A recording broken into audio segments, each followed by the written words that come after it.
Years ago, we had big fertility problems. We had up again 20% empty, like a lot of years. Like that was 15 to 20 every year, just saying. And the last 3 to 4 years now, we're down to I think 9%. I'm David Russell. I'm farming with my father in partnership in Thurles in Tipperary, and we're milking 320 cows this year and using actually 2 different TERRA setups, one for the field system and one in the yard.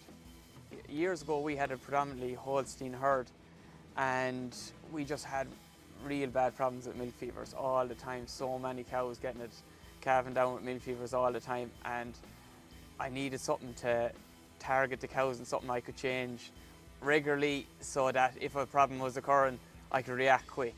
We're using the system maybe four-ish years now, I think. This is actually our 5th season.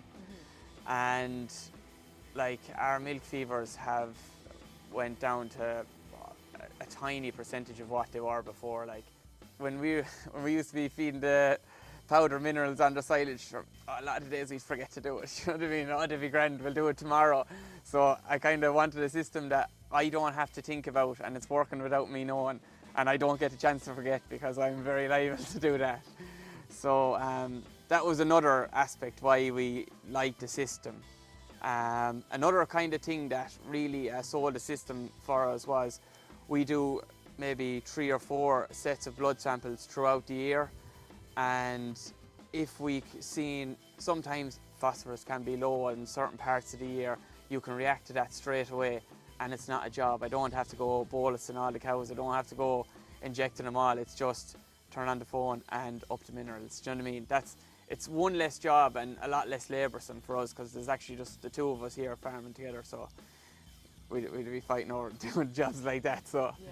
Years ago we had big fertility problems. We had up again 20% empty, like a lot of years. Like that was 15 to 20 every year, just saying. And the last 3 to 4 years now, we're down to I think 9% of an average for the last 3 or 4 years. Our fertility actually we've put a bigger emphasis on it, because we actually, throughout doing all the testing, we couldn't sort our fertility problem for years, and it was like, why? And we're doing everything here. We were metro checking cows, we were once a day milking cows, like they were fed. Do you know what I mean? Like we couldn't understand what was the issue. And then we actually found that first we blood sampled a batch of cows, and that was grand, and it gave us an average. But an average was no good to us, so we actually went and individually done 10 cows, and the variations was so much, and we couldn't understand what's causing this variation all the time.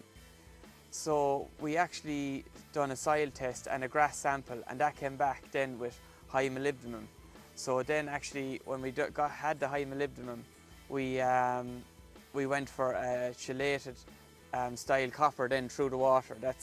Because that was a big effect on our fertility. And since we've went with chelated coppers, that has made a big improvement in our fertility. Yeah, so you see less silent heats, or cow cycling better? Oh, cycling better, conception rate, it's the whole thing. Like sure, if you have low copper, it's like just a recipe for not getting cows and calves. So at the end of the day, your most important figure on the farm is your 6-week calving rate. Do you know what I mean? And your cows and calf. If you can't get your fertility right, it doesn't matter what you do with the cows. It's going to make a big difference on cost. So that's just a big thing for us, and why minerals, since your grasses have become better and faster growing, the minerals coming up from the grass isn't really enough, and they're lacking in cows, and cows aren't absorbing them right. So if you can't get that right, it's going to have a big knock-on effect on the cow's fertility and so forth.